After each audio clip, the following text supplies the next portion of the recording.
Hi, Professor. How you go? How are you? Good. Charles, how are you? Good, good.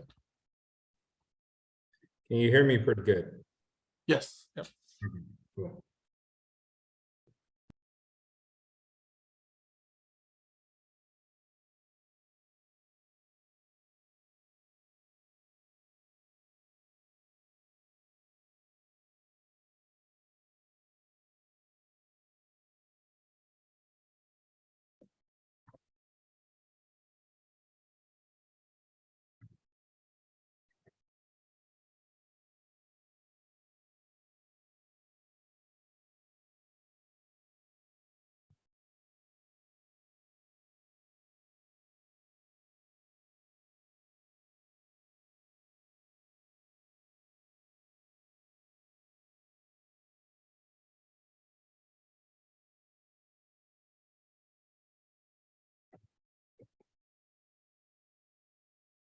I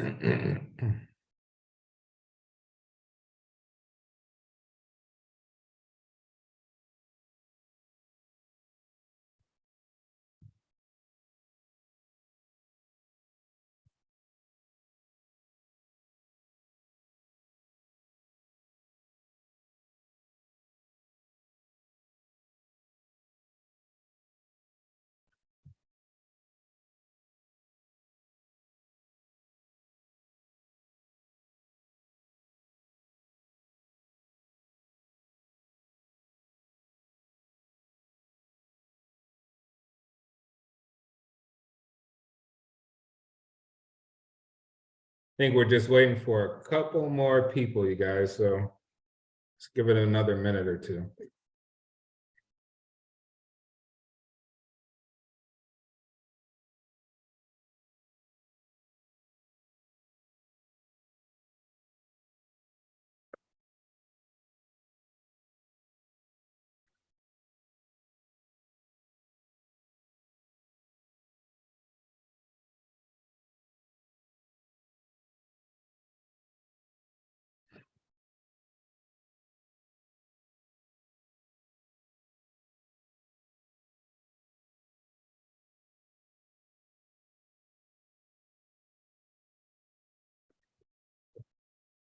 All right, I think we'll go ahead and start.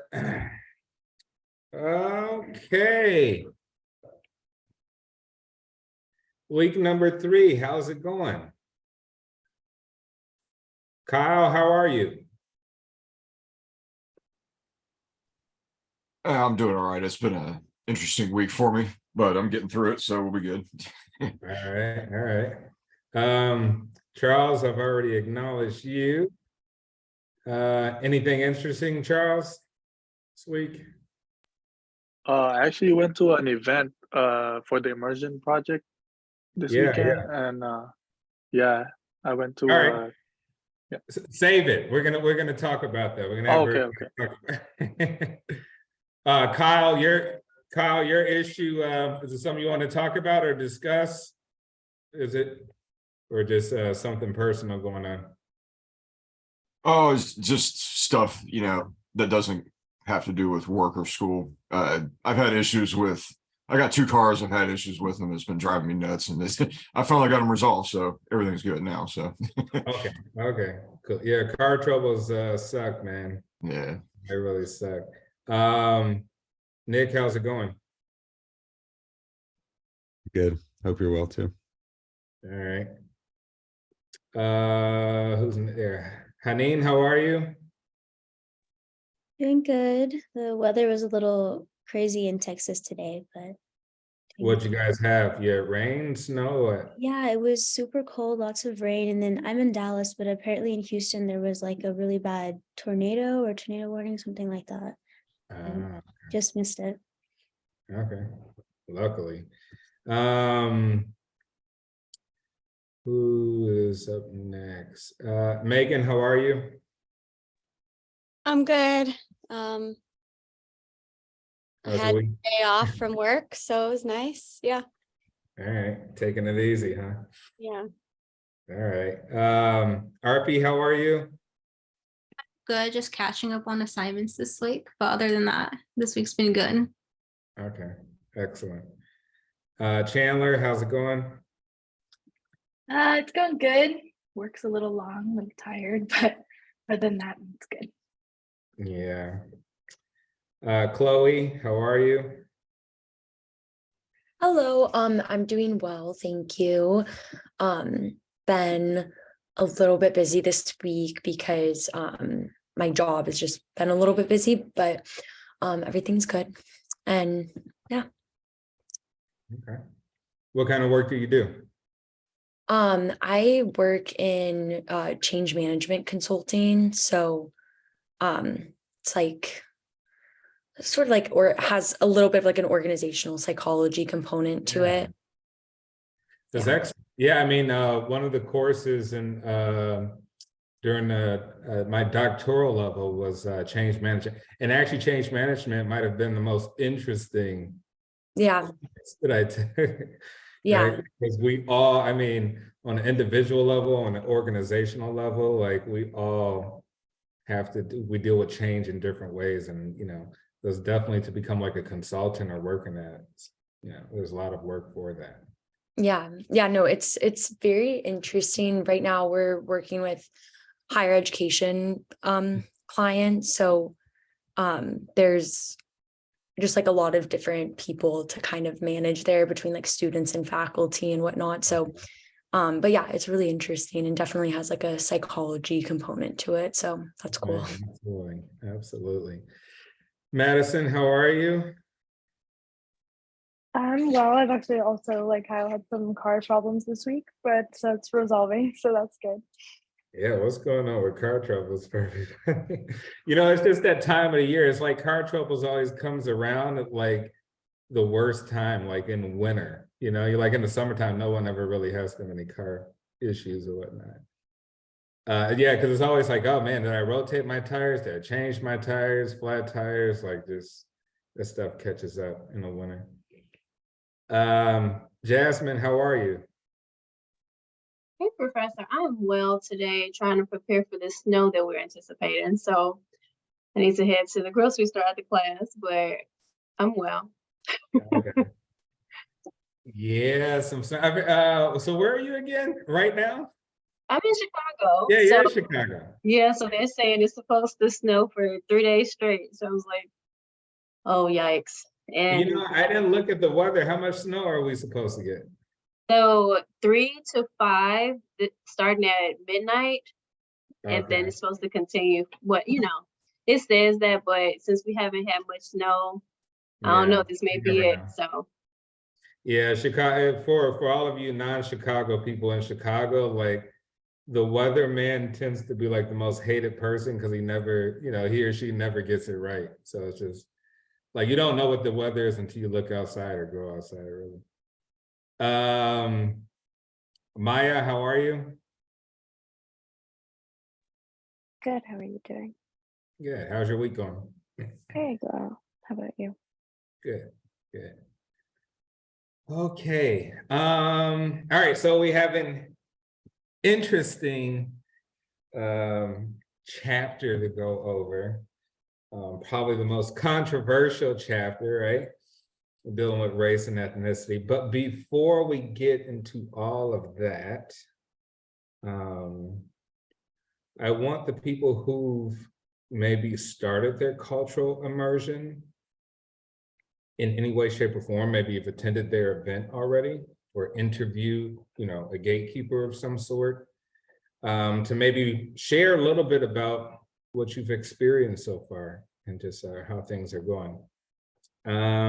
I'll start off just who's popping up first on my screen. Chandler, do you have anything yet you'd like to share? No, not yet. Not yet. All right, cool. Chloe, you're showing up next on my screen. Anything you'd like to share so far? I am going to be doing my activity this weekend, but I think I'm based in Los Angeles, so some type of like very LA cultural type of experience. So I'm looking at either doing something like around like the Hollywood Walk of Fame. There's a new museum that just opened up there in that area that I think is like the Academy of Motion Picture that has like the like real life Jaws thing and like the Star Wars exhibit and some stuff like that. So I thought that could be kind of cool, but we'll see. All right, sounds interesting. Jasmine, how about you? No, nothing to report just yet. Okay. Madison, how about you? I also have nothing at this point to report. Sorry, sir. Okay, sounds good. Maya? I don't have too much. I do know that I'm doing mine on just the Irish culture and as far as the famine goes and some of the troubles they had with the UK. So, but nothing too interesting to share yet. Why did you choose Irish culture? My boyfriend's Irish, and so just he lives in Ireland. So just being able to learn about that from him was interesting, and I think I just wanted to learn about it a little bit more in depth since it's such a drastic difference between my upbringing. Excellent. Who's next? Madison, did I ask you already? Madison, are you there? Okay, she may have stepped away. Kyle, how about yourself? Nothing to report yet. The event that I'm going to, I believe, is on Thursday, but it's in short, there's a place here where I live called Veterans Memorial. It's exactly what it sounds like, but they have different events, and there is a specific event going on, and it's combat veterans who have, injuries, PTSD, mental health issues, and they are telling their stories through art, various forms of art like music, painting, writing, stuff like that. And there's various other things going on, but that's kind of the main idea behind the whole thing. So. Okay. Now, are you a vet yourself? No. Okay. Or anyone close to you, family member or something like that? Oh, there's a whole bunch of family members. But the problem is, they were long gone by the time I came around. So I never got to, hear any of their, my parents heard it, but me personally, I never got to hear any of their stories about what it was like when they were in the military and things like that. So for me, this is kind of the closest I can get, is just to go hear from other veterans. So. Okay. Excellent. Chandler, you raised your hand. Yes. I have a quick question. So like I had an event lined up and then I ended up getting sick, so I couldn't go. But I do have another idea, and I was just gonna run it by you if that's okay. Yeah, go ahead. My best friend is like a different religious affiliation, and like I've gone to church with her in the past, like when I was like really young. We've been best friends for a long time, but I haven't gone in a while. So it'd be like, would that be an okay thing to talk about? Because I was gonna maybe go to church with her this weekend and just kind of a different kind of religious upbringing than I had. Yeah, absolutely. We're talking cultural differences, absolutely.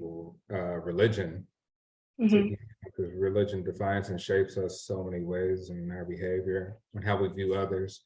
Right? I think that's a very I guess as we'll talk about race today and ethnicity, we'll maybe go over the topic of religious beliefs and how that kind of shapes and defines people's worldview and differences, how we perceive others or whatnot. Yeah, so I say religion is huge, and you definitely will probably come up with some interesting questions to ask and things like that. So yeah, go for it.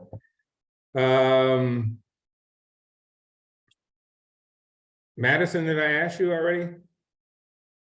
Yes, you did. I don't have any progress at the moment, but I will let you know as soon as it's- Nicholas, how about yourself? I have nothing yet, but enjoying this conversation because it's getting the juices flowing. So Yeah, what are you targeting? Like what kind of cultural experience? I'm really not sure at this point. I don't know. Okay. Charles, I think you were asking something earlier. You're going to share something with us. Yeah, so for my immersion project, I actually had two choices.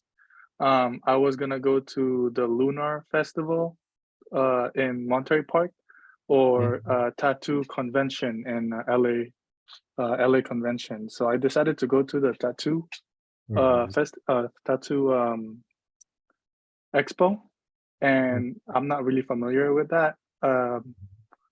I have a tattoo, but it's really small compared to like the people that I saw in that convention.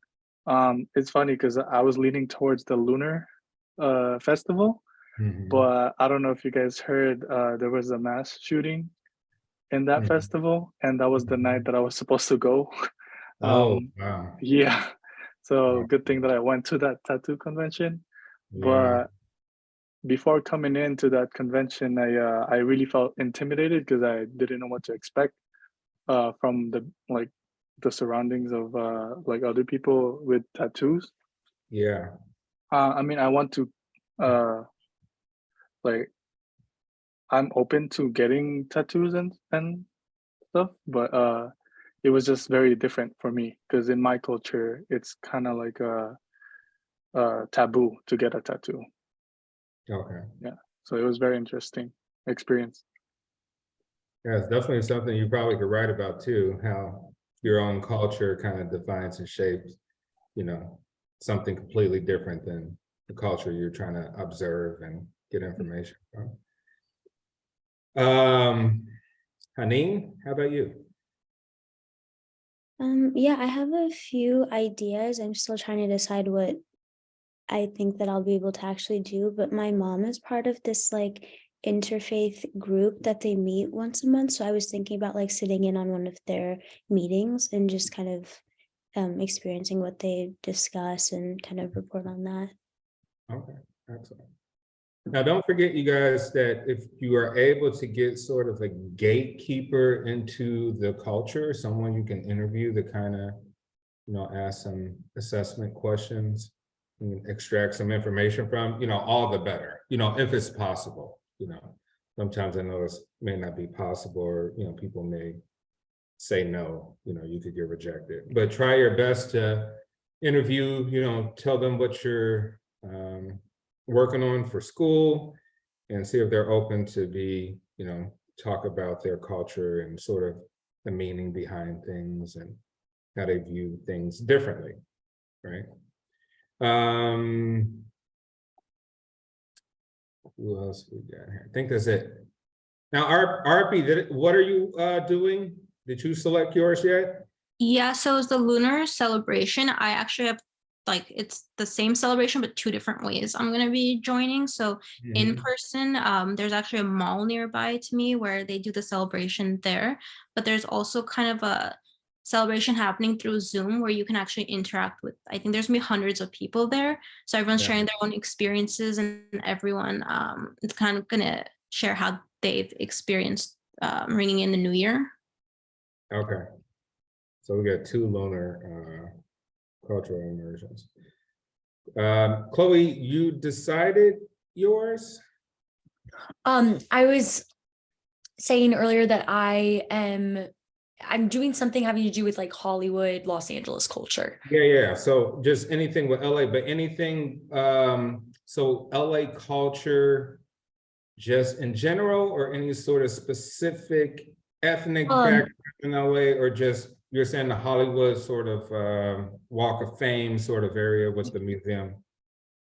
Yeah, sorry, I probably should have like connected that better. Hold on, let me look at the I mean, because LA does have a culture, right? You know, right. and so maybe you can, but then maybe if you think about, well, okay, maybe you compare native Angelenos versus, you know, people who are just sort of been there for a little bit or whatnot. Yeah, I think that could be kind of interesting.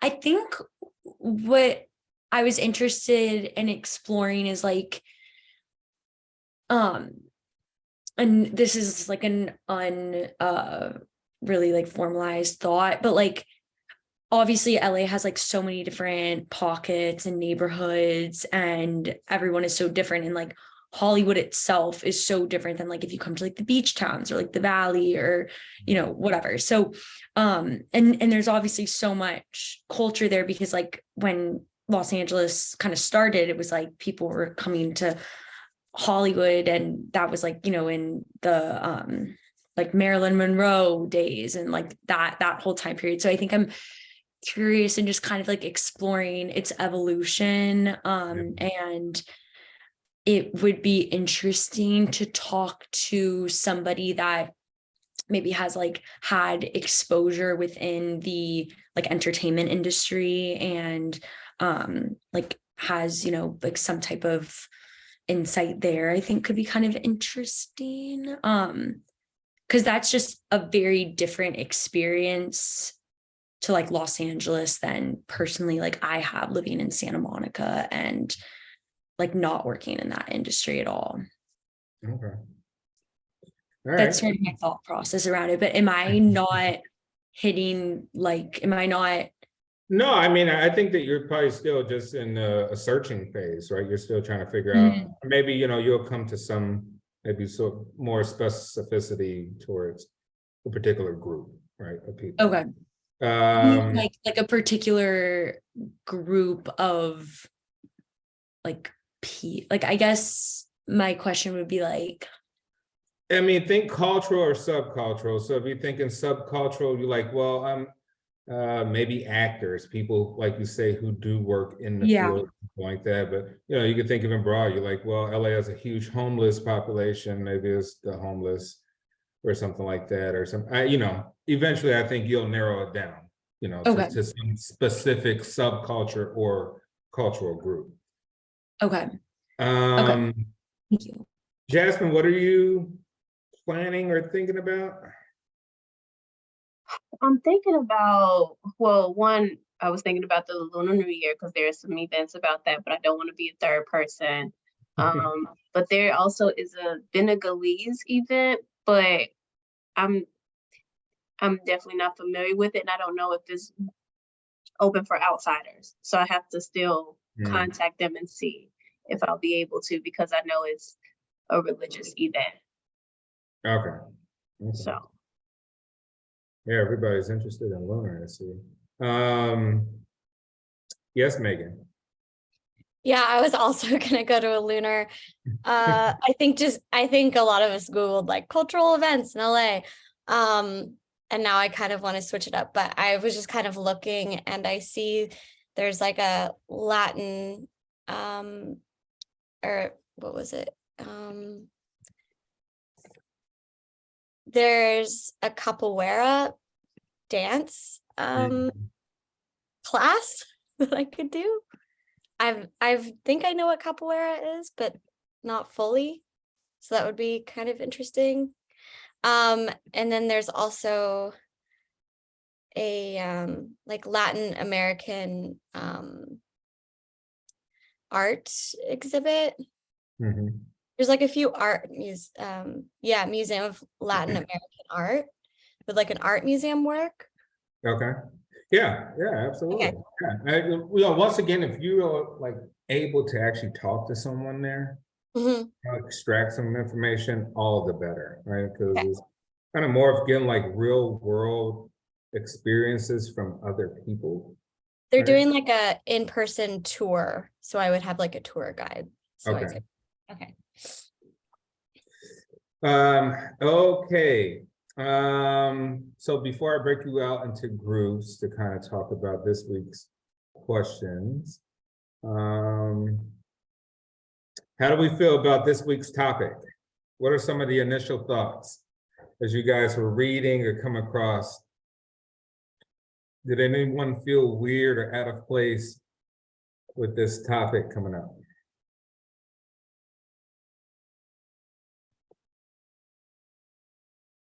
Anyone? Okay, so we're all comfortable talking about race here. All right, so just starting off with a general question, what is race to you? Anyone want to give their sort of experience or definition about what race is to them?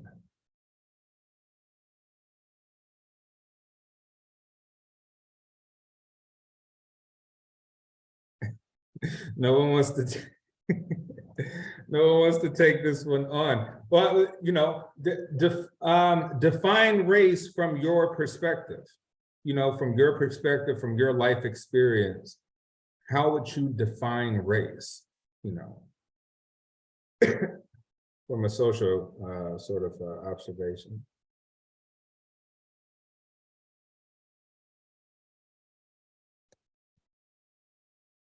No one, huh?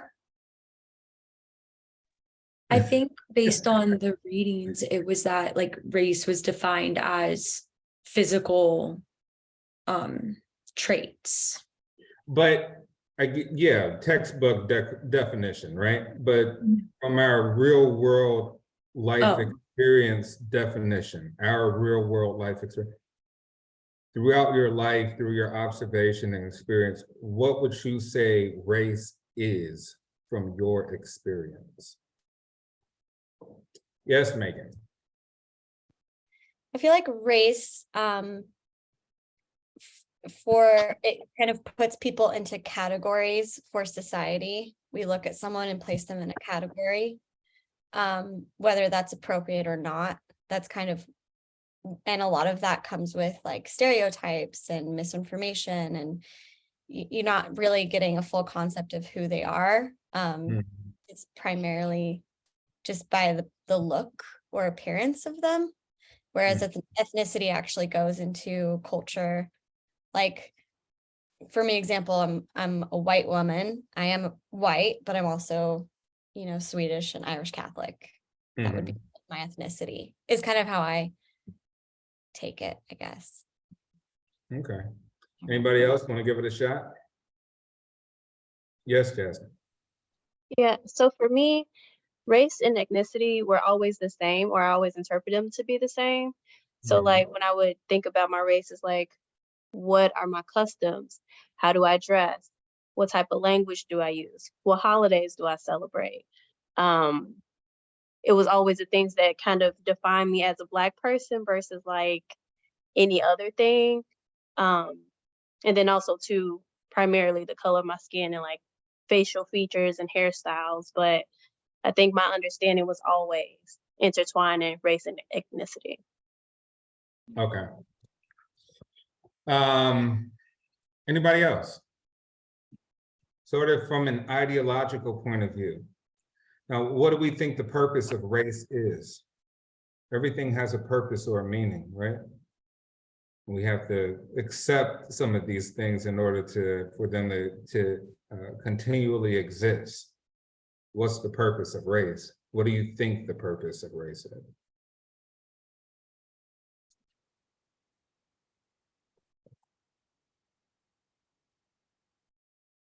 Okay, make sure you guys just hit, because I can't see all of you like at the top of my screen, so sometimes I gotta switch over, just hit the raise your hand button. Okay, all right, Madison, go ahead.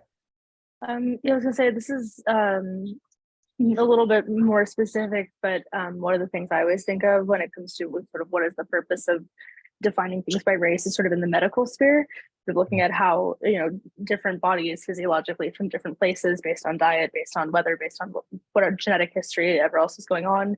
There may be differences in medical research, medical needs, things like that, and sort of looking at that in different frames. I don't know if that's too specific of an answer, but no, I mean, I think that could be part, right? That could be part of a theory of what race is. We could say genotype, phenotype, right? Genetic material, specific genetic material that maybe a group of people have similar traits, attributable trait, observable characteristics, things like that. Who else? Someone else raise their hand? Yeah, I did. Okay. I was just gonna say, kind of jumping off of what Megan was saying, it kind of just puts us in categories, I would say.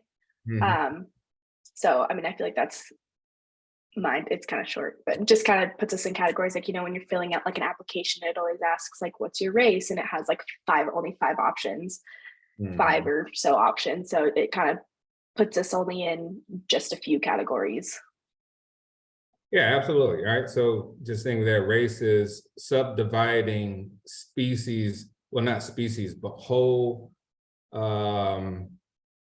whole group of biological entities, right, into a category, right? So the categorizations specifically for human beings, they're categories to divide people based on physical characteristics.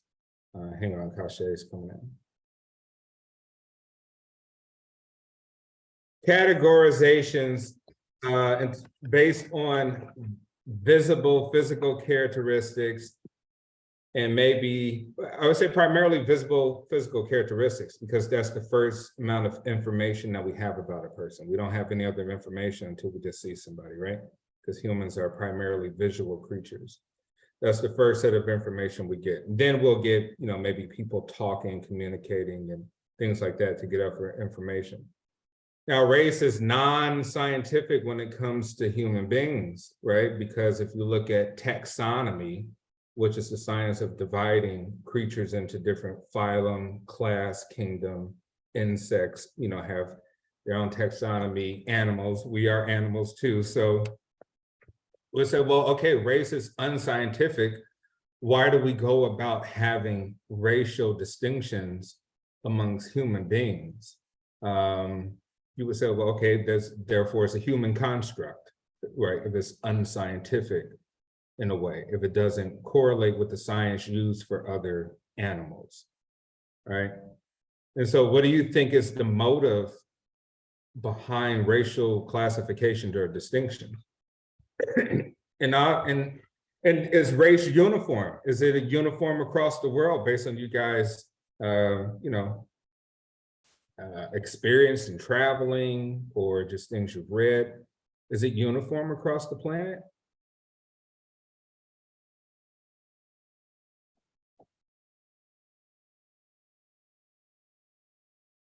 Nobody? Right, so think race is not uniform, right? The former Soviet Union had, I believe up to like 60 some races of people, which means that 60 some races of people who were, from our American definition would be like white, right? Many of them both have blue eyes, blonde hair. You're like, well, how could they divide them into different races? Well, you say, well, okay, in simple understanding, there's a dominant structure there. They're in hierarchy to establish one group dominant over another, to create inferior groups for social, political reasons, right? Whether it's for access to resources or political factions, things of that nature. And so what makes it interesting is that essentially it implies something deeper than what is defined by. And typically it implies something detrimental to a minority group in anywhere, right? So if you've been anywhere around the world, you've probably observed that there's always a dominant group and there's always minority groups. Typically minority groups are people who may be already indigenous to the land, right, in which the area is in. Natives, you would call them, right? And maybe dominant groups are people who, you know, came over and conquered and maybe have more resources, better weapons, and they come over to sort of establish their own dominance, right? Now, race comes from, you know, the book talks about the 1770s, right, when the anthropologists sort of classifying human beings, you know, Caucasoid, Mongoloid, sort of those distinctions. But race really comes from European travel excursions, right? So you figure like race didn't become truly prominent until, you know, Spain, Britain, Italy, things like that. The Dutch start traveling around the world and identifying people who obviously look different than them, right? So coming to these places where people obviously look different than them,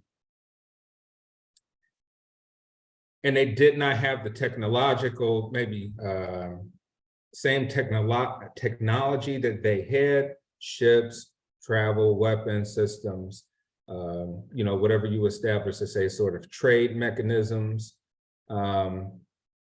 Once they returned back to Europe, they needed to sort of create a campaign in order to get other Europeans on board to kind of assimilate, because Europe had different countries and they had different cultures within those countries, and those people typically hated each other, right?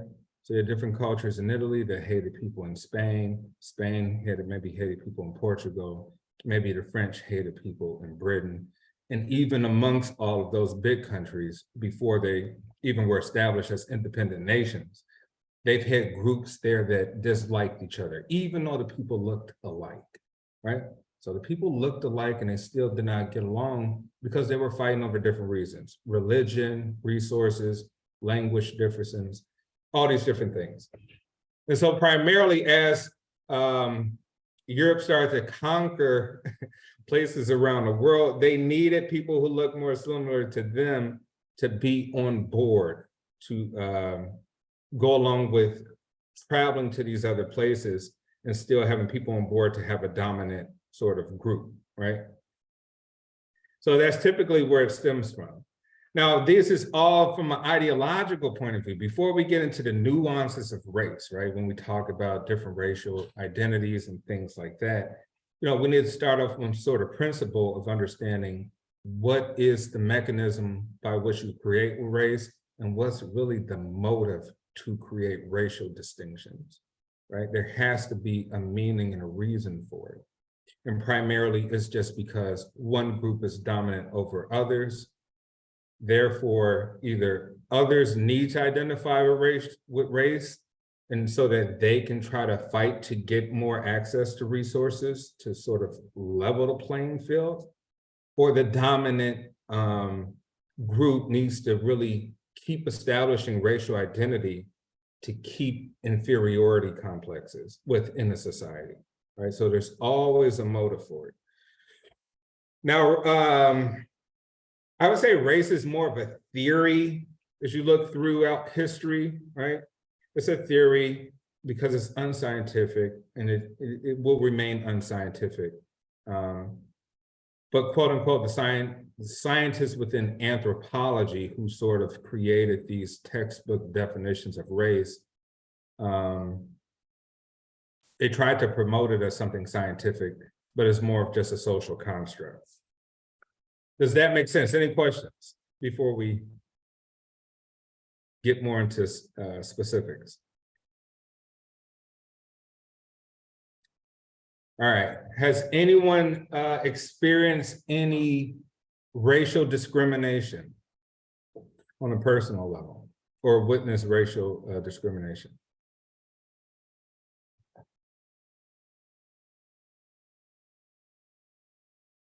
No one? I've witnessed it before.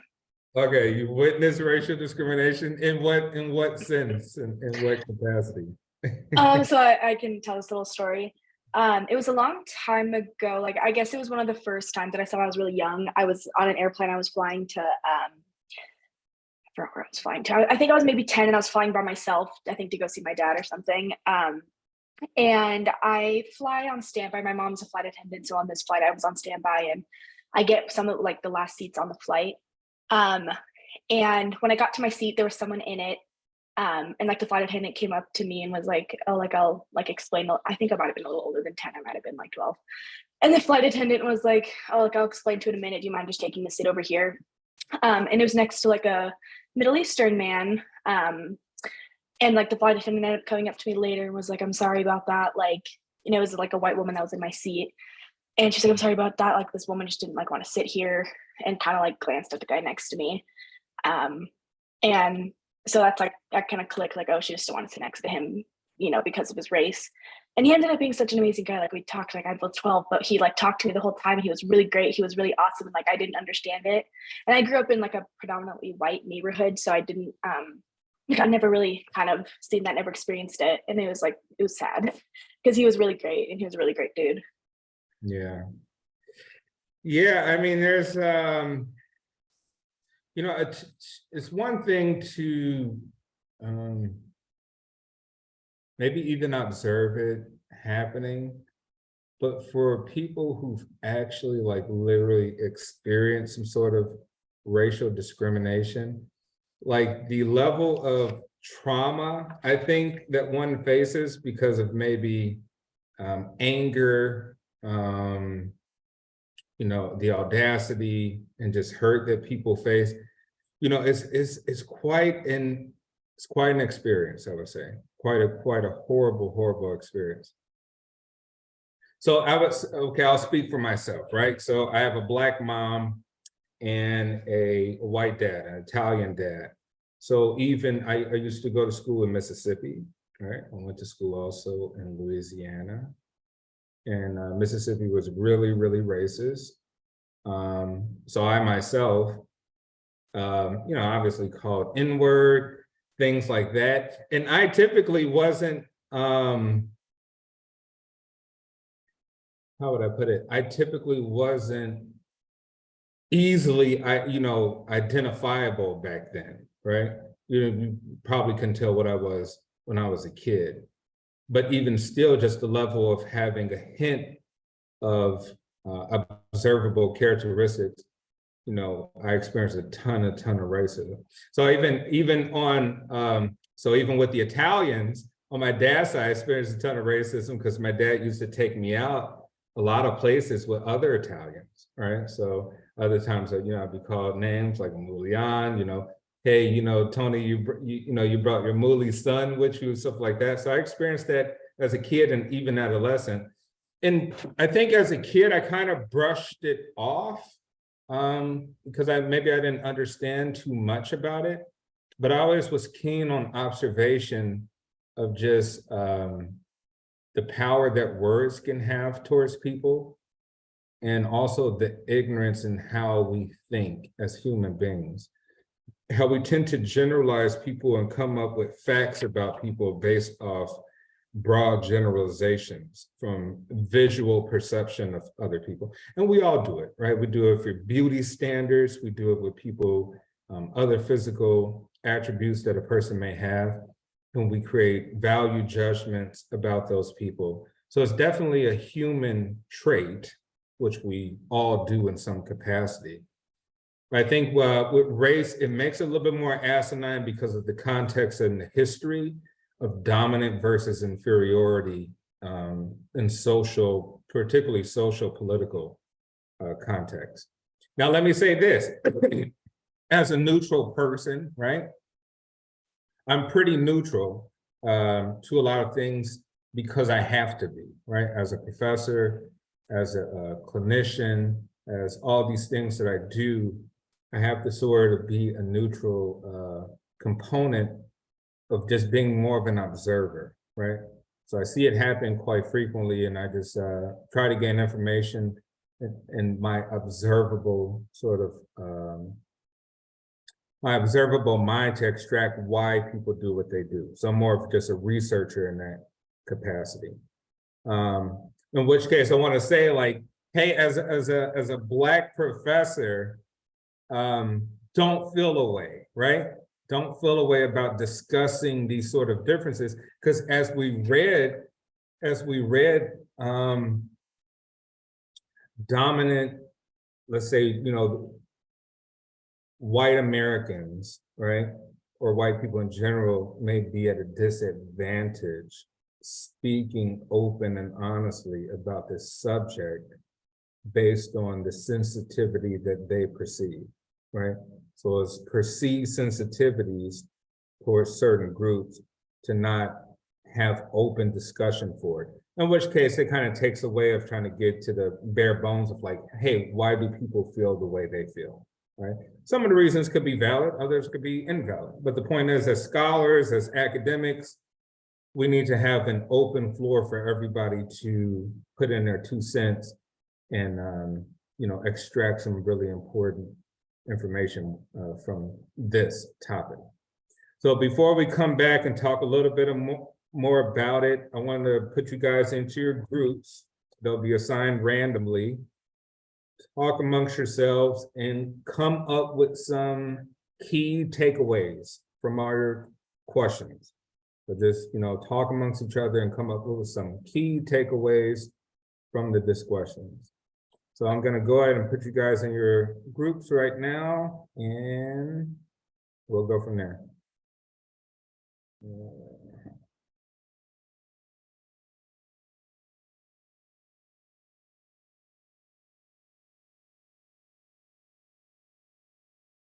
All right. See you guys in a few.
All right, welcome back.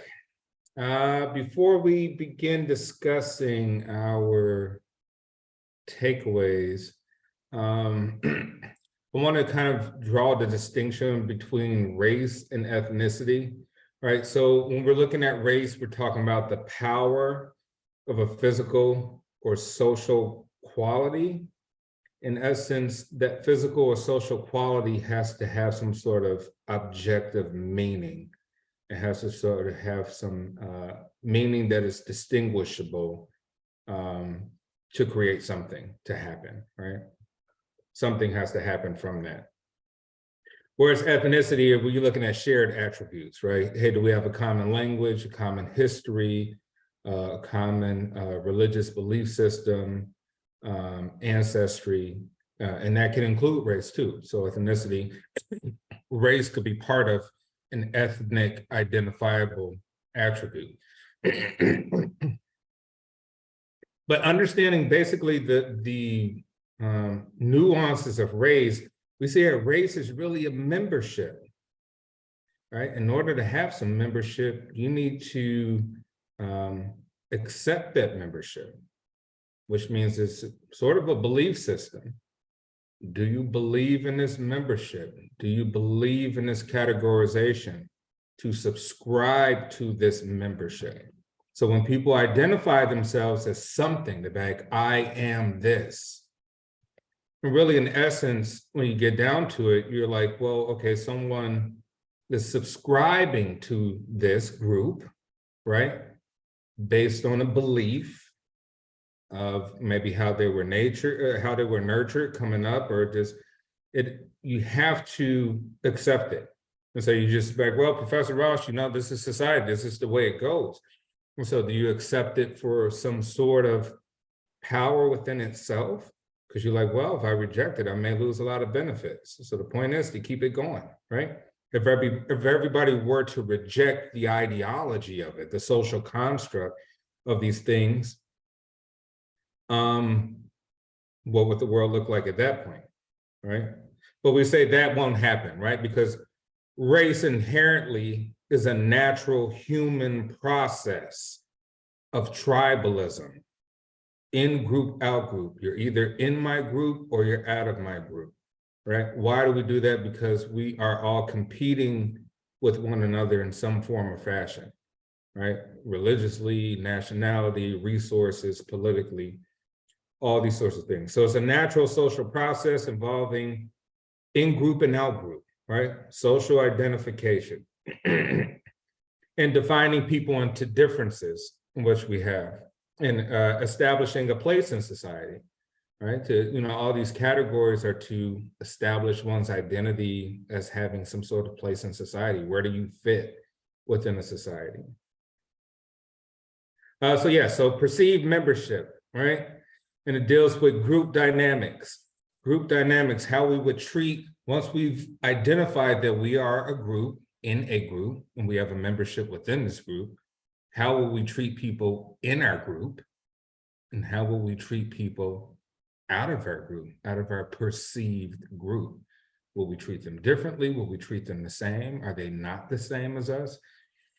So these are some of the fundamental things I think that should be thought about before we also get into you know, just talking about the textbook stuff. You know, we should have a good grasp on why human nature has created these social constructs, you know, particularly for race.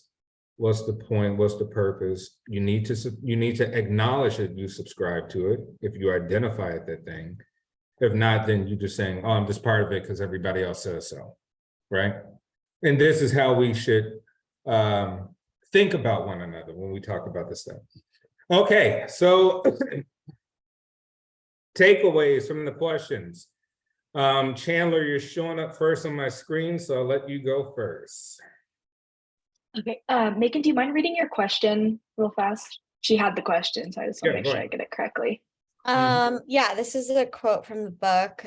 Policies and rules to promote racial injustice and equity need to be accompanied by ways to heal deeper wounds created by racial injustice. And then I asked, considering how divided the US is at this point, is this even possible, or is it wishful thinking? So we just kind of got into the topic of like, of course, like we want to like hope that, you know, it'll get into a place of like where those things are able to happen.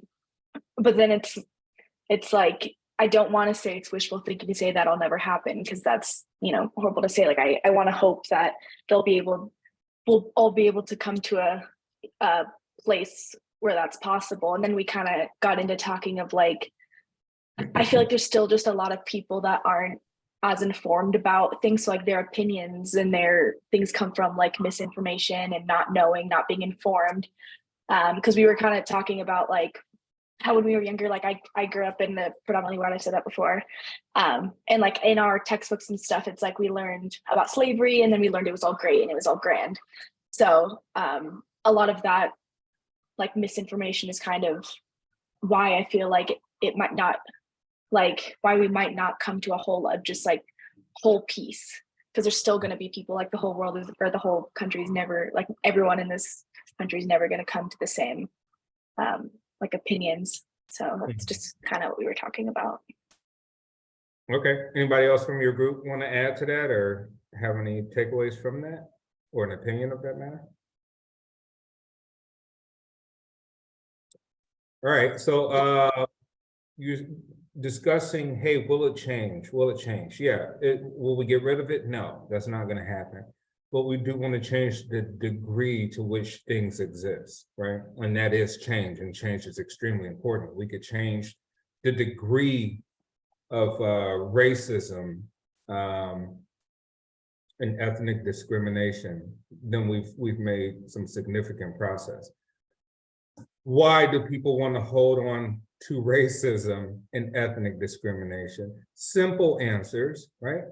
Not very complicated when you think about it, because we all share the same attributes as human beings and other facets of our lives: power and dominance. Why would somebody want to give up their power or their dominance just for the sake of giving it up? Right? Whether you have a business or you have resources and have money, are you giving it up to change society?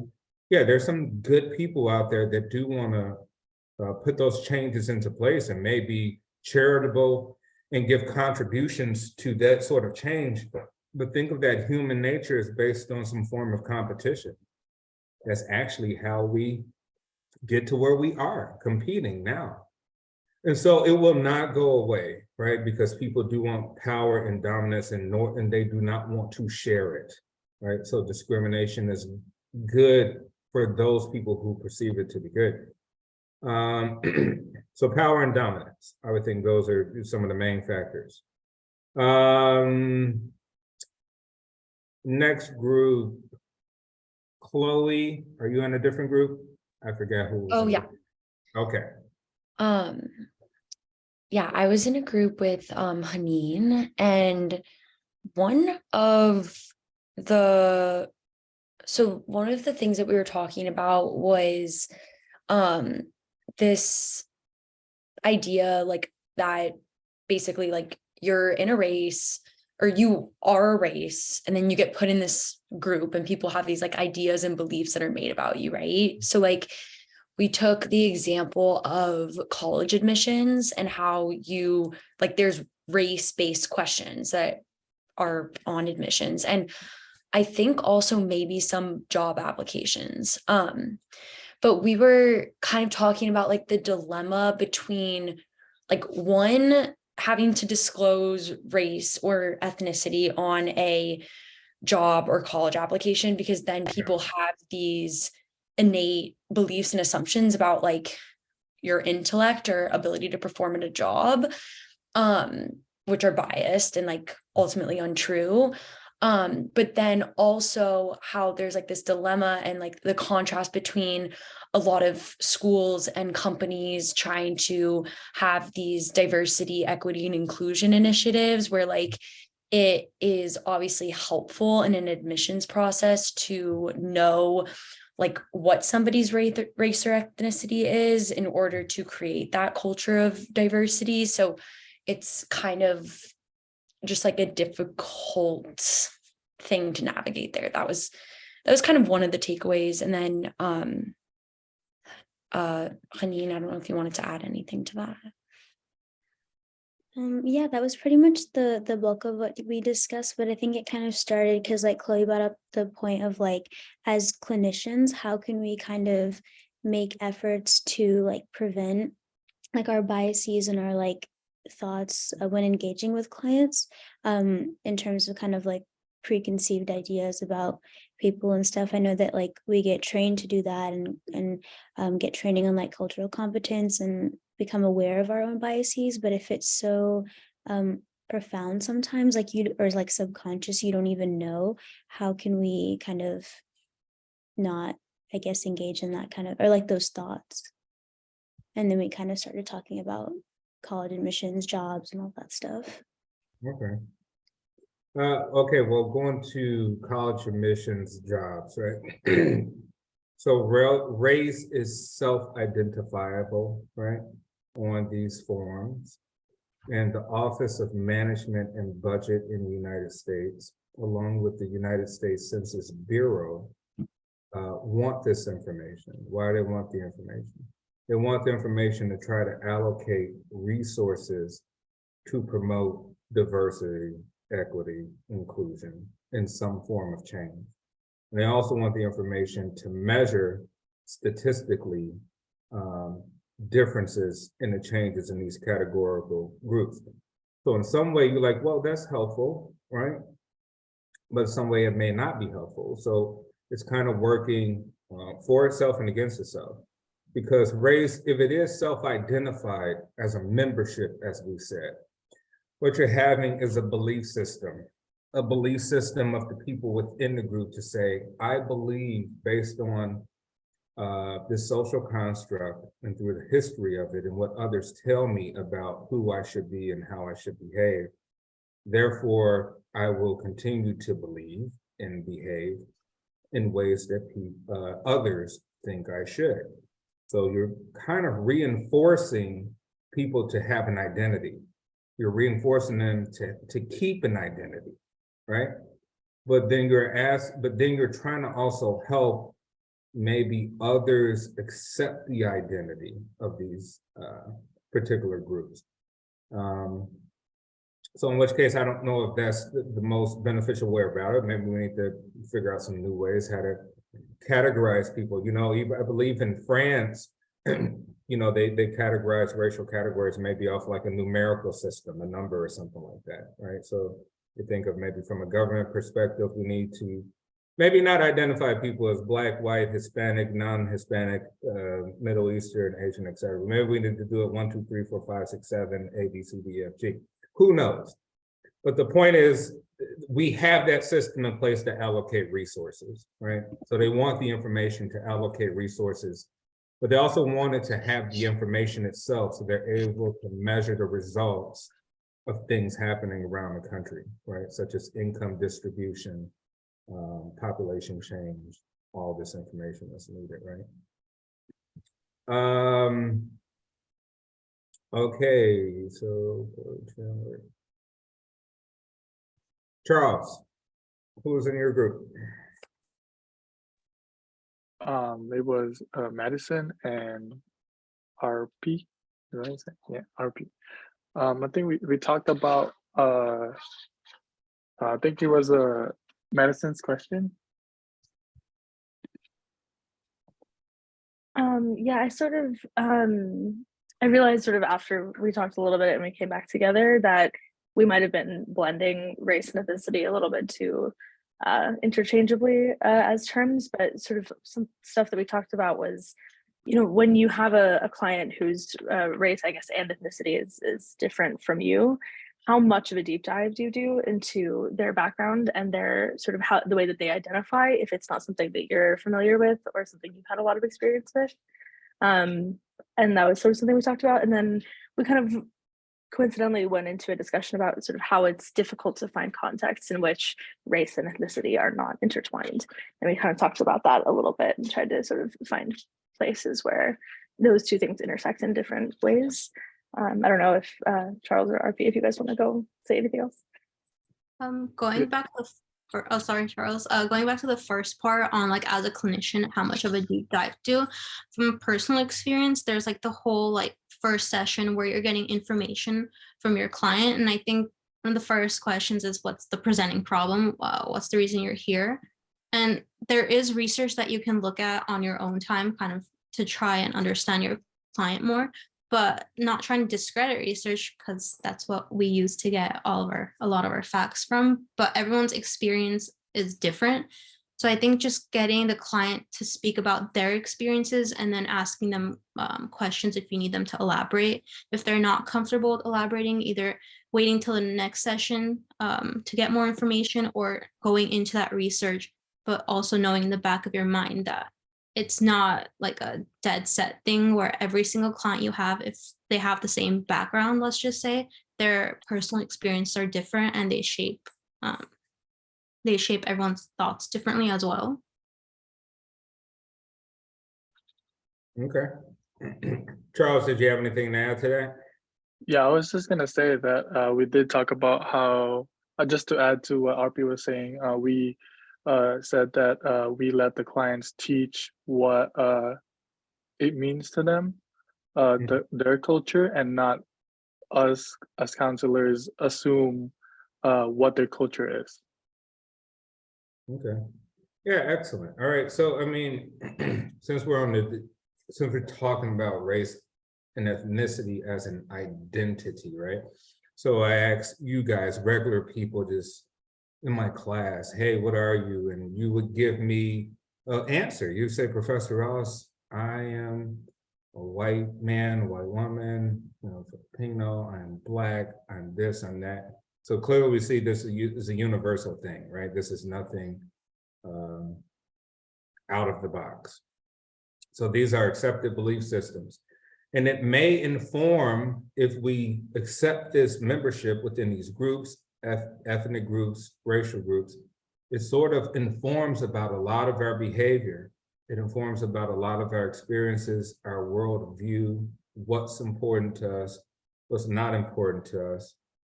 And it may even inform our trauma, right? So we could say, hey, our cultural experience, my racial identity may inform some of the trauma that I've experienced in life because of systematic oppression or other factors, right? Or police brutality, or just discrimination in my neighborhood, or just how people look and treat me, or just my relationships. And when we said ethnicity, well, we're like, hey, you know, that encompasses all of it, right? So we're like, all right, race is just part of ethnicity, but we're talking about ethnicity. Hey, does your religion inform your trauma? You're here for a reason. What facets of your culture or your ethnicity informs me about your issue? How do I gain information to make sense that these things could be tied to your issue, right? Your history could be tied to your issue, all these different things. Some of your traditions could be tied to your issue, right? So as a client, we want to use that information to inform us. And so, yes, the client is teaching us. We're learning. I think so that may be a misconception of thinking, you know, that we're sort of, we're the dominant person in this relationship, right? Between client and clinician, right? Client and therapist. It shouldn't be approached that way. It should be like, hey, this is a neutral territory. I need to be informed about who this person is and why their cultural background and what they subscribe to, meaning that it has to have meaning or value to them, how it shapes whatever issues they're going through in life, right? Behavioral issues, addictions, etc. All these different things.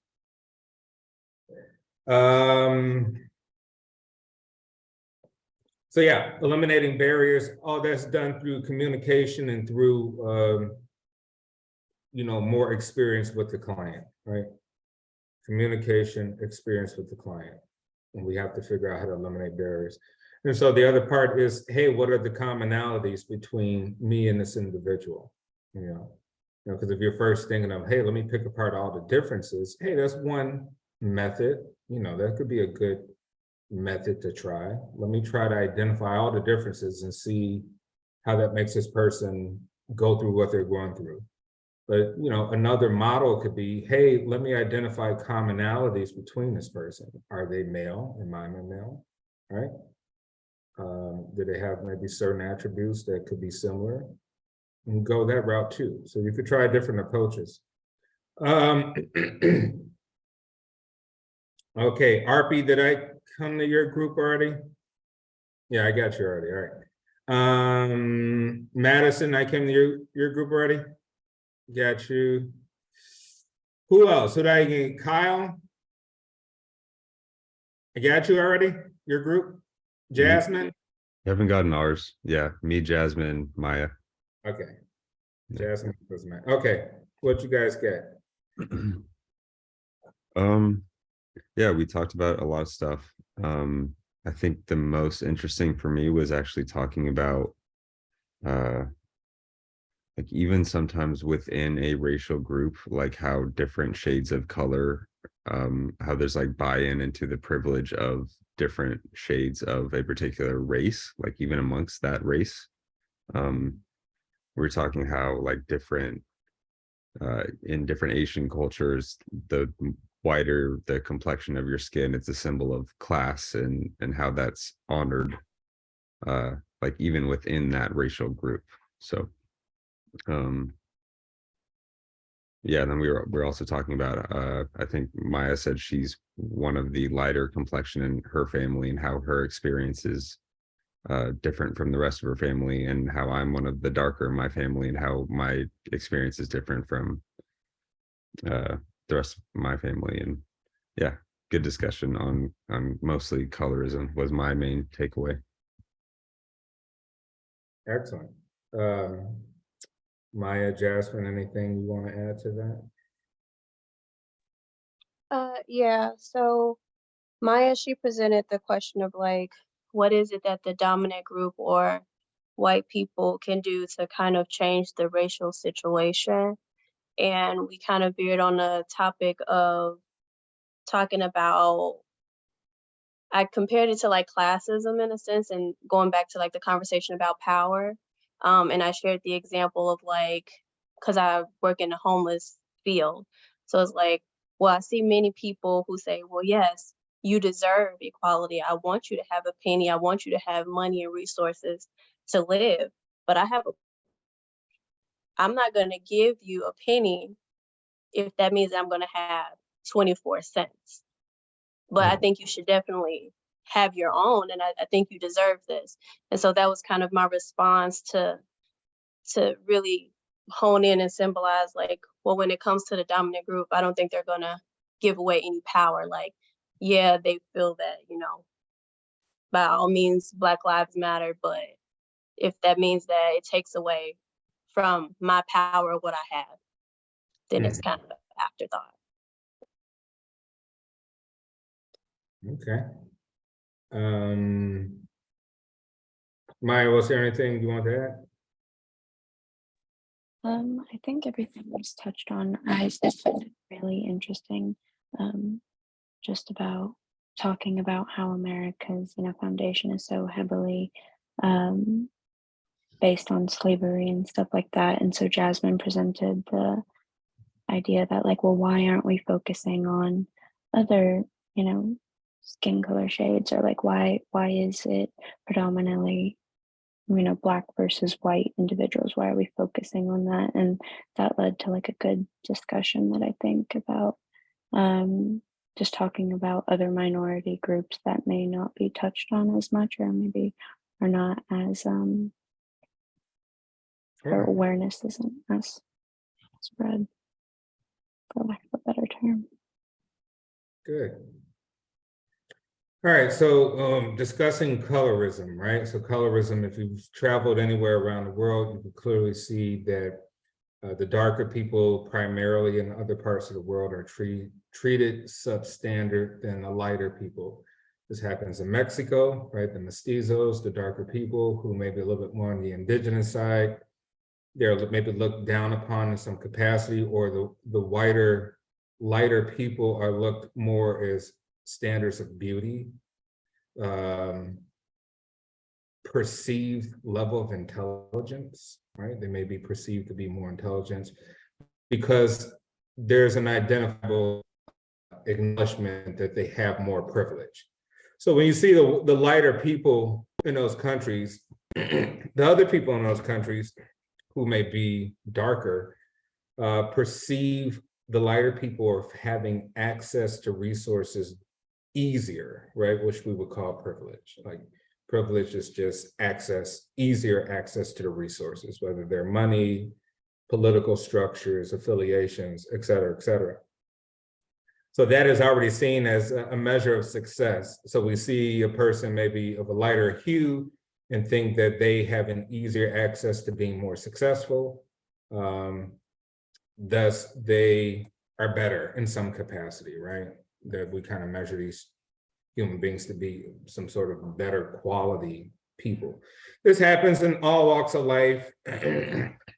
Even, in Black culture, we, it's high colorism between fair-skinned people and darker-skinned people who may feel like lighter people can mingle in more with, other groups and get away with it, as opposed to darker people may have more challenges or perceive not to be able to have access to other groups and things like that. So how does it change? It changes by cultural exchange. First and foremost, you're never going to stop human beings from being attracted to one another and want to have sex, copulate, create families, right? Thus, the blending will happen regardless, right? Blending will happen regardless. Now, in the United States, we're more individualistic culture as opposed to collectivist as other parts of the world. So maybe you could say, well, how come China doesn't, have such a blended culture, right? How come there aren't so many different people in China that, are moving there to change the way the system is? Well, that's not the actual culture of the nation there. They're more collectivist. Here, we probably will see much more blending. And although race is the top sort of subject matter that is discussed politically and socially here, we are blending, right? Hispanics will take over as the dominant group in about the next 15 years or 20 years. People are having interracial marriages, relationships. People are becoming more individualistic and branching out regardless of what their families may say or the structures that their family told them to live by. So I think it'll be a natural progression of how things change, but the main thing is to change, exchange in the culture. Because if one doesn't understand the culture, they're left out in the dark, and all they can do is promote stereotypes and generalizations. The same will happen with a client. Like if you're completely ignorant to their culture, like you have no sense of where they're from geographically, have no, sense of maybe a bit of their history, or maybe some trials or trauma that historically they may have faced, you're completely been in the dark. And then once again, once you communicate and get information, extract information, maybe you're able to also share a little bit of yours too. And now there's a cultural exchange between client and therapist. And as we know, that promotes real healthy, good relationships. Healthy, good relationships are about exchange of information and exchange of cultures. And then there's a promotion to want to learn more. There's a promotion to like, man, this is interesting. I didn't know that about XYZ group. This is fascinating. I want to know more. And that could be sort of bi-directional. That goes both ways. Okay, so let's get in. We got 30 minutes left. Any other questions before we just go into the lecture spiel?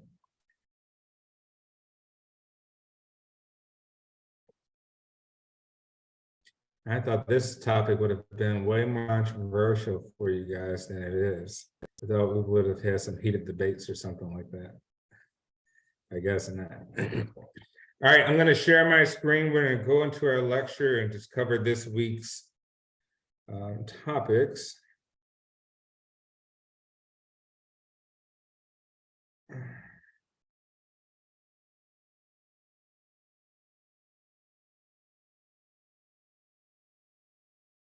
All right, everyone can see my screen?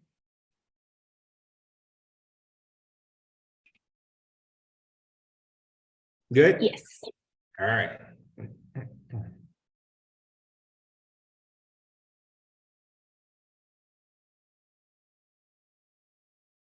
Hang on. Let me try to make it full screen.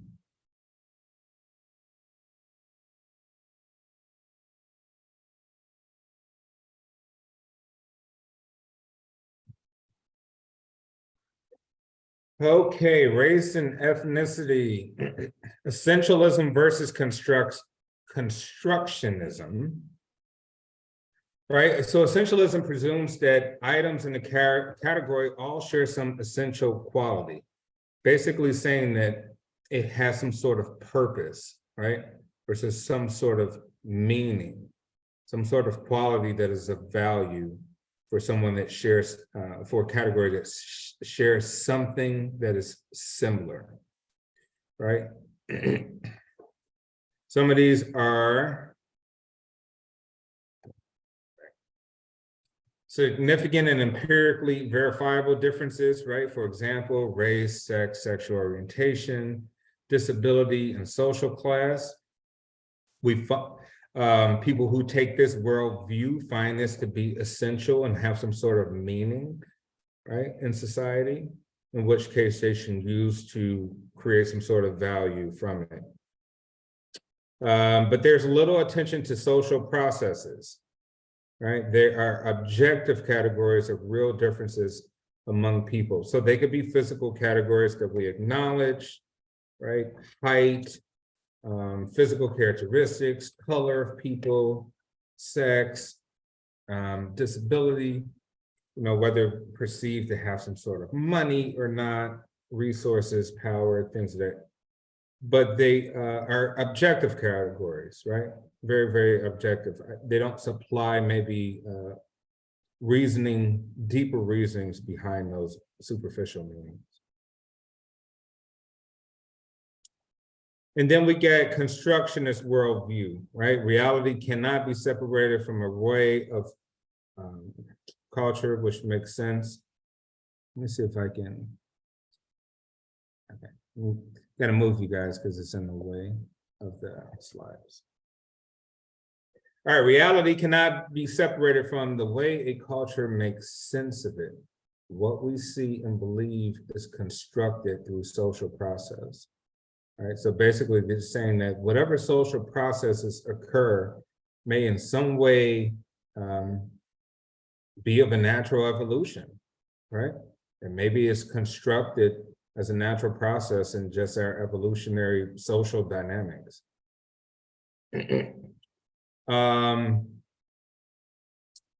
Influence on social processes, right? This creates differences. Like we say, we can create new categories of things all the time, and there will be new categorizations of identifiable measures, right? Things for people to subscribe and become members of as part of their identity. This determines that some differences are more important than others, right?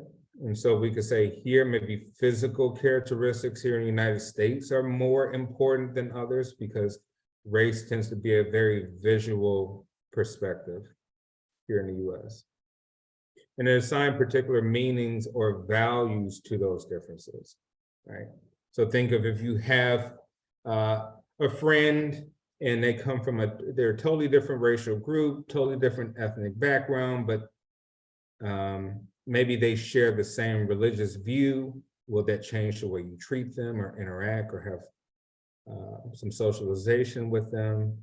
Do they share the same language? Will you treat them different than you would if someone who did not share the same languages, right? Does the language have more value than other assigned differences? Does a religious belief, does a tradition have that? Or does just a racial feature, you know? You could be like, well, you know, think of maybe sort of prison dynamics, right? You think of prison as very segregated amongst racial classifications. So thus, if you're white in prison, you align more with a white group for survival, right? Because the way you physically look is extremely important to your survival in that environment, right? So that environment is assigned particular meaning to how you physically look. So construction characterized by intersectionality and the move away from dichotomies, right? Move away from divisions between two things. Such examples here, American or non-American, white or non-white, ethnic, non-ethnic. Ethnicity refers to cultural characteristics, we said, such as customs, rituals, work ethic, right? Think of all the stereotypes you can assign to these things we're speaking of right here, right? Work ethic, social mores, values, where we describe people who have certain ethnic backgrounds to have more values than others, right? Or common history, language, geographical nation. Think of how people maybe assign themselves to be like, hey, you know, my family's German, my family's Swedish, my family's South African, things of that nature, right? Shared by a group of people. How important is that to them? Typically, you get that information because people will convey that information to you just by identifying what they think is important about them. So it's sort of it's inherited and in context. So it's part of your lineage, it's handed down, it's nurtured to you, kind of hard to escape in some capacity. But people can have multiple ethnicities. And most people do. You know, you speak to anyone who, I would say if you come from Europe, clearly you can say maybe my family's Scots, Irish, right? Or maybe my mom is British and my dad's German, something like that. Right. Race implies a common descent of heredity or common ancestry. That is the sort of key implication here, that it implies something where we have similar ancestry. So if you look at maybe African Americans, you could think of, well, okay, African, right? We have a common African ancestry, but particularly it goes from I would say more recent common ancestry, because maybe we can all identify ourselves as coming from Africa at some point. So thus we don't deduce ourselves to be any of that. We deduce ourselves to our most nearest ancestors in our timeline, right? We don't go that far back. And then broad racial groups and refer to many different ethnicities. Here in the United States, well, we got a few, right? African-American, white, Latino. Maybe Latinos are classified as white in some group, or maybe they may say Latino non-white. And we have, you know, Asian categorizations. We have a few, but other places in the world, they may have even more than that. They may have less than that based on their history and how they've dissected one another into their categories.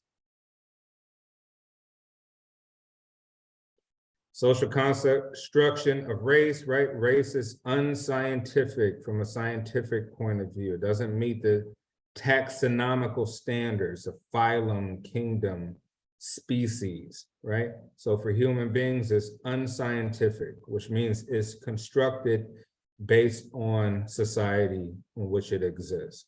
Like I said before, maybe in the former Soviet Union, they had 60 races. And guess what? They were all white. Maybe most of them were blue-eyed, blonde hair.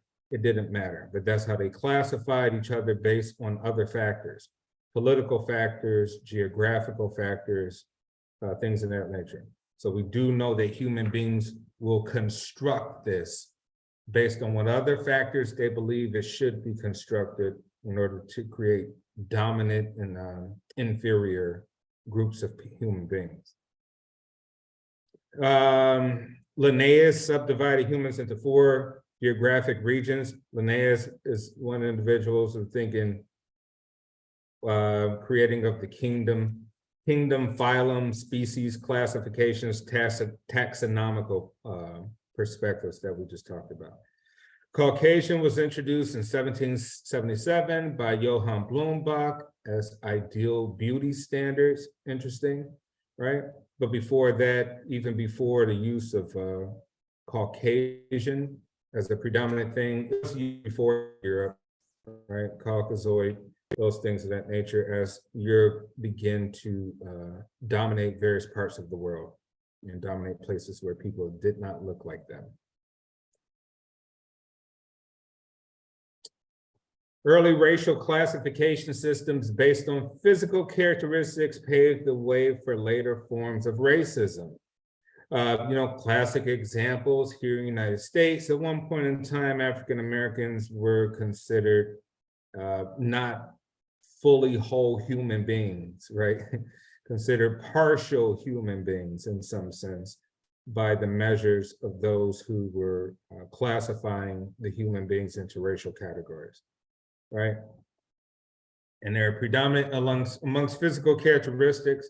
Some people, if they say some sort of mixed lineage of some sort, were able to skirt by and blend in amongst the dominant groups and sort of hide themselves among them. This happens all over the world, not just here. Physical characteristics alone are insufficient to make distinctions among people. You think about, there's places in India where people are darker than places in Africa.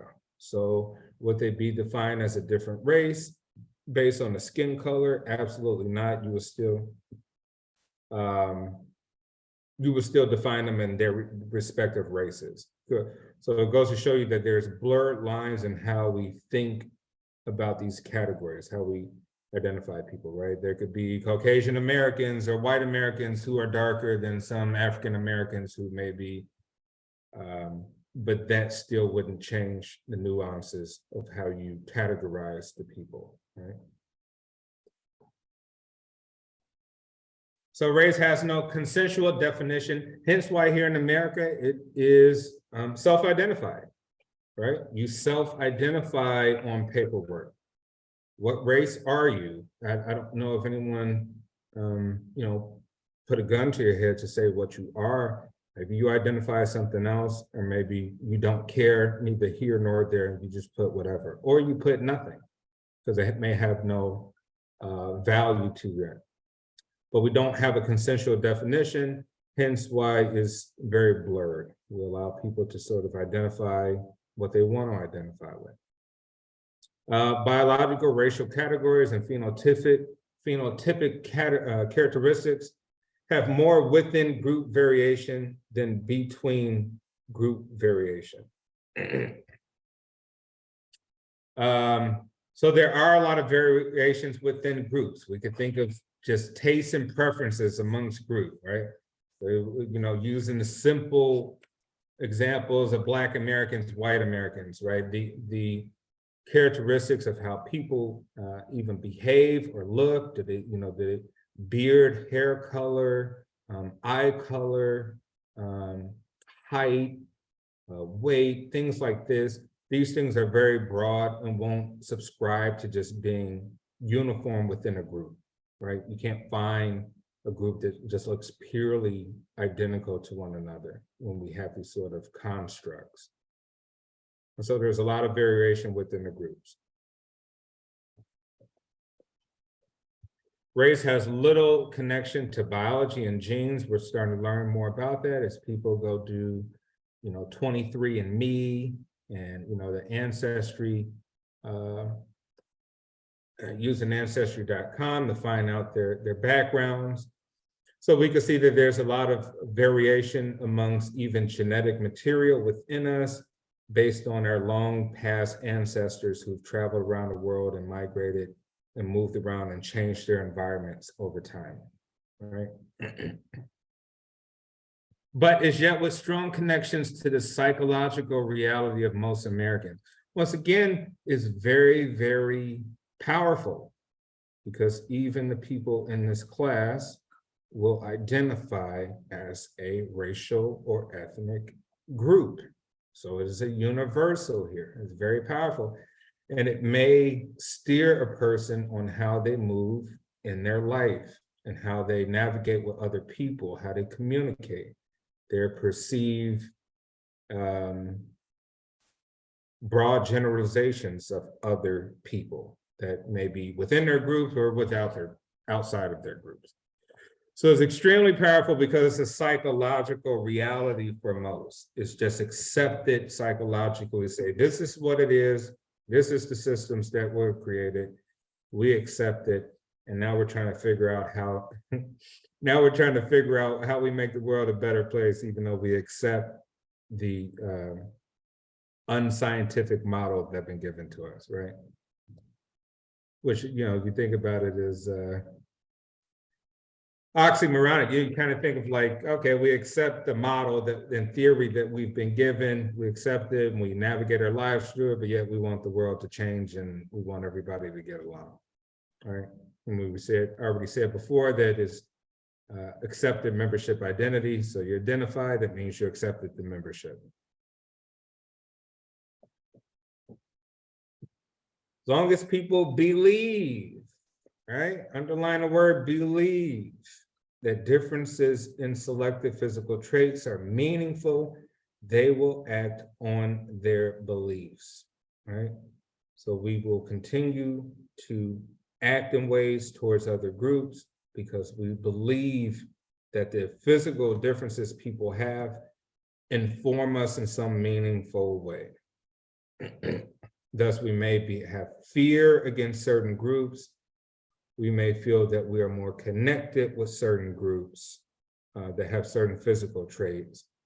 But clearly, a lot of even the data out there shows that none of that really matters. As I stated before, intergroup violence is prevalent, right? White people kill white people 90-something% of the time. Blacks kill blacks 90-some% of the time, right?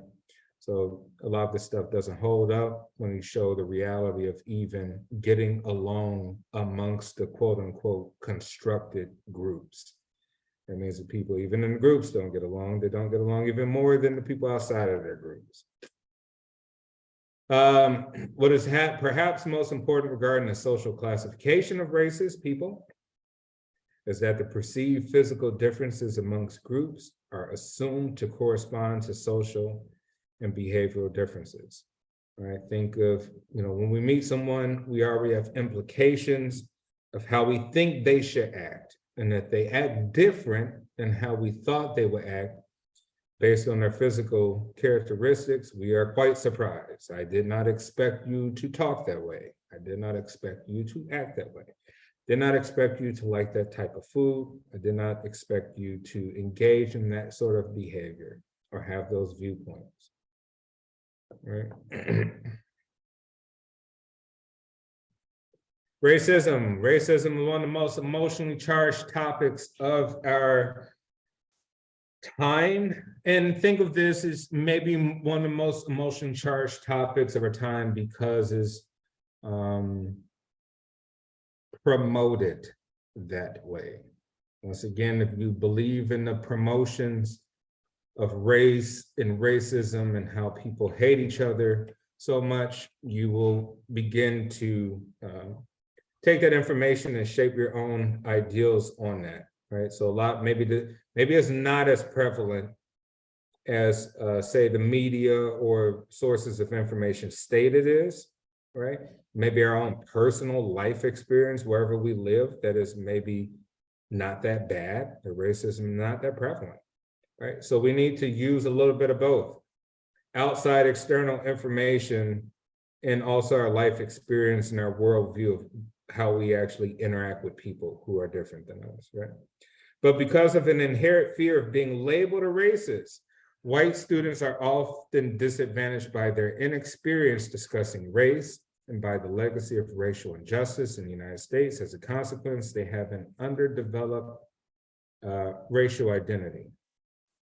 And so we said before that puts, that here in the United States, right, we're just talking about American racial politics and racism, that would put quote unquote white people at a disadvantage to maybe even want to discuss it from a deep perspective for inherently being perceived as being racially ignorant or racist or something of the sort, right?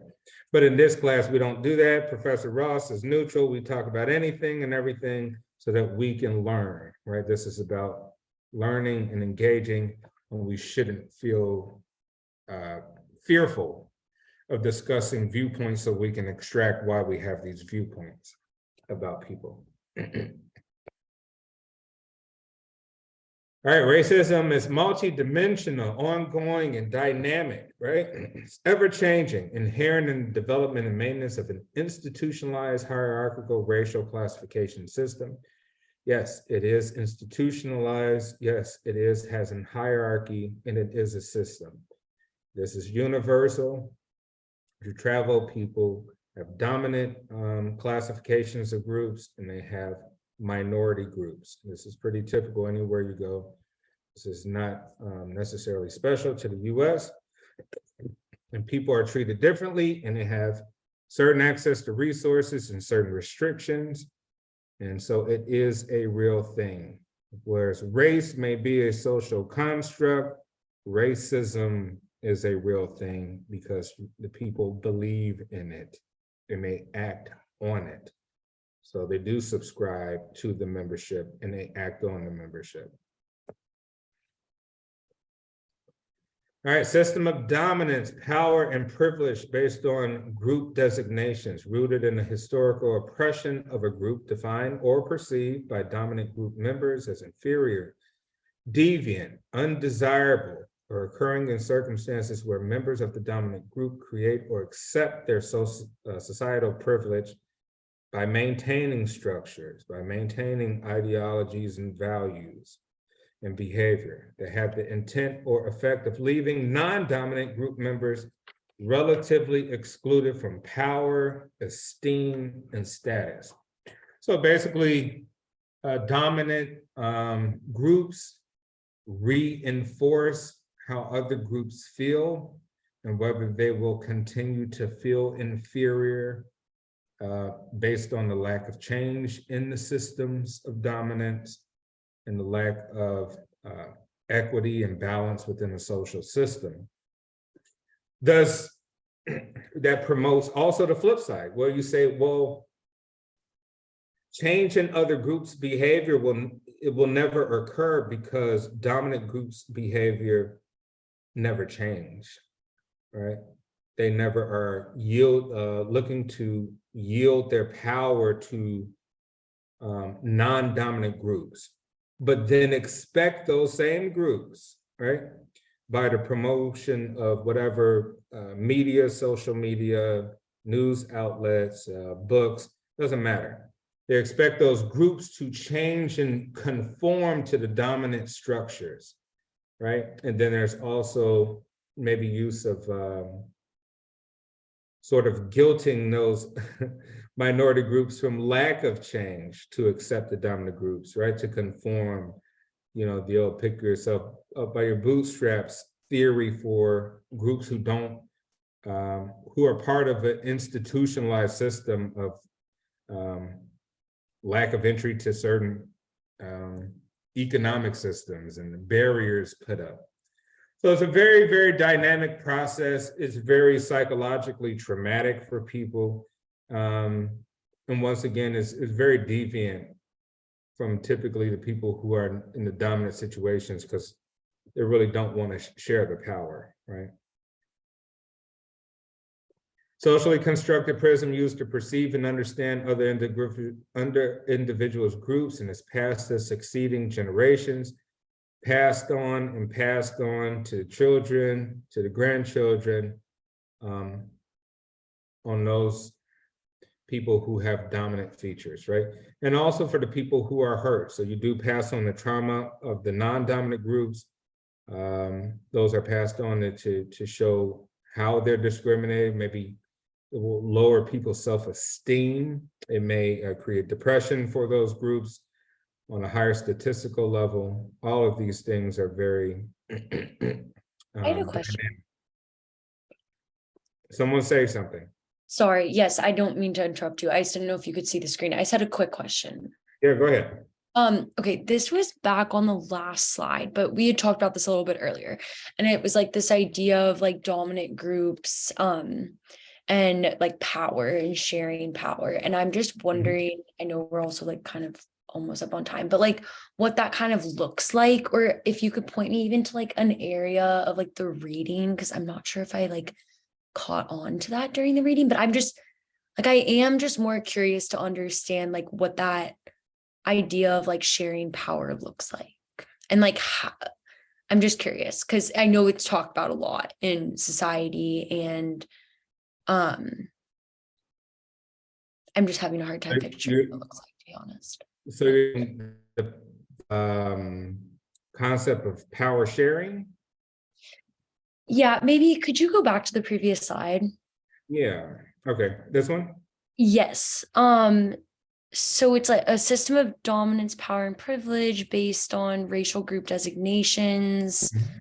And like it's, I guess, this idea that like the dominant group has this like power and privilege, and like they don't want to give it up, right? Like that's kind of this issue. So like I guess maybe if there's like an example of like where that power exists and like what it would look like to. Oh, okay. Yeah. I mean, so think I of. feel like sometimes, like people are like, what am I supposed to do? Like, I'm a white person. I apparently have this like power and privilege, or I do have this power and privilege. Like, but like, what am I supposed to like do about it? Pretty much is like what I've heard. All right. So think of this. It comes from two places that are interrelated, right? Because they overlap. Mm-hmm. One is economic, and economic influences politics, right? So whoever has the most resources, economic resources in a country, in an area, in a state, in a neighborhood, in any sort of location would be the dominant group. But here we're talking about a whole society. So we're saying economically, if we're referencing the United States of America, economically, we could say that whites on average make way more money than Blacks or Latinos.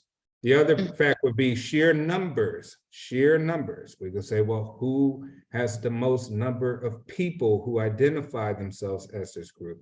Or we're referencing the United States, we could say whites far outnumber the other groups, right? Maybe Hispanics are catching up, but Hispanics are maybe divided culturally in more ways than a unified white identity, right? Because you think of people who come from South America, they come from different countries, and maybe they speak different dialects and things of that nature. So that's even more divided, even though we could put them in a whole group and lump them up. So in the economics reinforces the politics. So the laws that are conveyed through the state, the laws that are conveyed through penal systems, the laws that are conveyed in employment, the laws that are conveyed to shape education, and all these institutions that create access to resources and ultimately success, right? That those institutions are influenced by the dynamic of the group with the most resources, right? Which is typically the most people. So, I mean, if you're asking what can you do, I mean, that may be a whole nother topic, right? What could you do as a white person? You know, it's not to promote guilt. So I think first thing that pops in our mind is some sense of guilt about ancestors or history or some, no, I think that's a whole nother topic. I don't think that has anything to do with this, but I think there should be an acknowledgement about these memberships, because we're talking about, hey, social constructs. There should be an acknowledgement like, hey, you know, it's interesting, there's a social construct, and the people do identify me as this, and guess what? They probably treat me this way and would treat me differently if I was something else.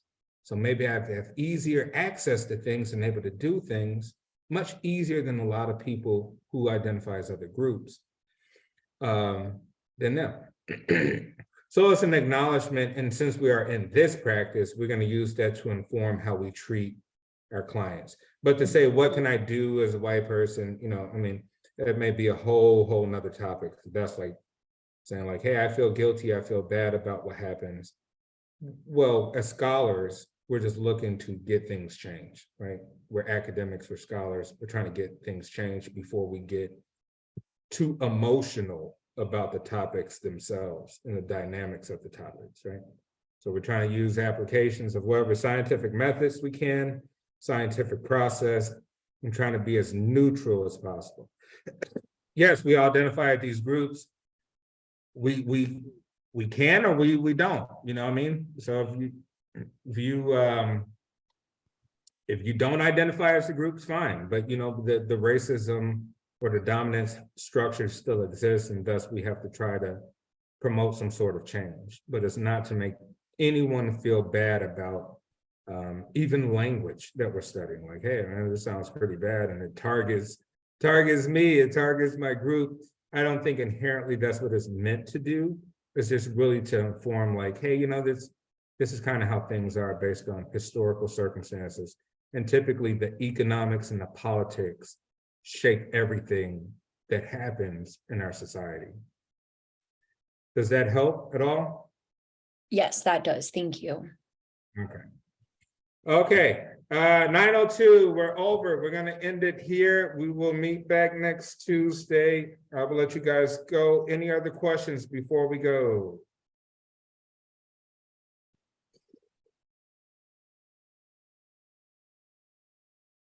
All right. Well, if there are no more questions, hold on, let me stop sharing my screen real quick and get back to you guys. All right, there's no more questions. Hold on, someone left me a chat. Okay. There's no more questions. I will see you all next Tuesday, and you have a great week and great weekend. See ya.